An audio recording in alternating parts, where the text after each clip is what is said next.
When you have a ductless system, a lot of the work is done on the outside of the house. So you have your heat pump sitting on the outside, your line set runs up on the outside wall, and then you have, as you can see here, your indoor head that just plugs right into the zone that you want heating and cooling at without having to rip the floor and the wall apart just to get some more heating and cooling there.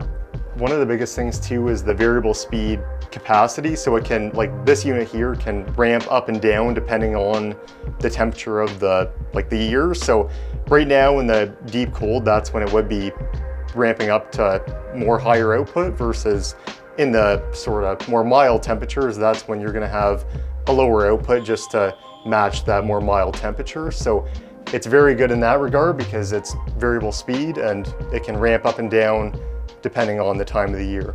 With a ductless unit, they're very economical in the sense that you control the zone that you're in. So if you're in the living room and you have a ductless system in there, you can heat and cool that space while you're there, versus if you're in the bedroom at night, you're going to sleep, you can turn off the living room unit and just heat and cool the bedroom while you're in that room. So it's very economical in the sense that it can almost follow you around the house and you just turn on the zone that you want to use, versus heating and cooling the whole house even if you aren't using that space.